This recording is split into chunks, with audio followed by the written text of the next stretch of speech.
Hello, hello. Good morning nga pala sa atin mga katol page. Ito na naman po ang ating panibagong araw. Ito naman po papakita ko nga po sa inyo pala yung aming gagawin na mga ginayak namin na mga forma ng poste. Poste nga pala ito ng mga bakod. Nakakabitan natin ng vibe wire.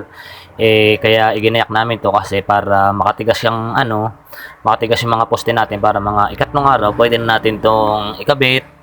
Tapos ilagay natin sa hukay, maglalagyan natin ng mga buhos ng kanyang mga pundasyon. Ito nga pala't kami nagagayak na naman ng haluin para masimulan na namin yung aming gagawin na mga poste. Tingnan mo naman guys, so napakainit na naman ngayong araw na ito, napakaaga pa, alas 7 lang yan, pero tingnan mo na naman ang init. Nilagyan nga pala namin ng pandong yung aming pwesto kasi napakaaga pa lang, sobrang init na hindi namin kakayanin. Kaya nilagyan namin ng tolda, yung tapat ng aming pinaghahaluan para kahit papano matigsa ng kahit kaunting kanlong yung aming pwesto para naman hindi kami masyadong mangitim. Lulutong na pala, hindi na pala itim. As in, naku, napakatindi talaga ng init. Ngayon naman guys, so napakainit ng lugar niya.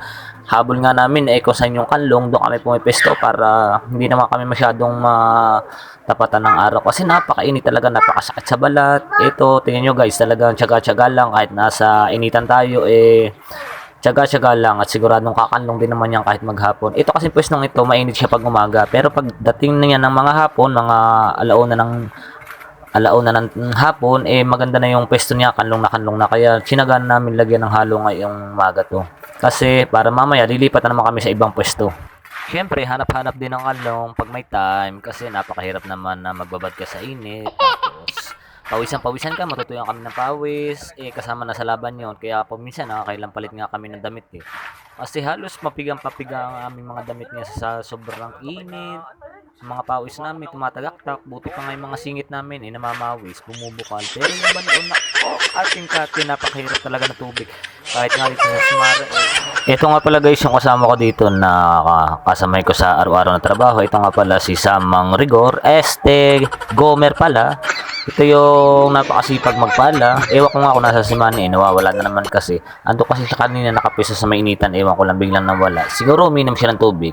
Kasi napakainit, kailangan kasi namin yung mayat maya, inom ng tubig. Napakahirap din naman kasi ma-dehydrate pag kulang ka naman sa tubig. Kasi minsan, tinatamaan ng mga stroke yung mga ganong tao, yung mga may hino, uminom ng tubig kasi napakainit. Kaya kailangan din natin ng suporta ng tubig. Minuto, oras-oras, kailangan madami tayong iniinom kasi napakahirap ang mawalan tayo ng tubig sa katawan. Kaya kahit mainit, siguro nakakailang jug ang nauubos namin sa maghapon kasi gustong-gusto namin yung inom kami ng malamig na tubig. Minsan, tinatamaan din ng sama ng katawan at syempre ng matinding pagod. Ito na nga pala guys yung aming ginawa. Ayun, lumabas din si Manny. Nakita ko din. Ito na nga pala yung aming ginawa ng mga poste. Ayan, at natapos na namin lagyan ng mga buhos.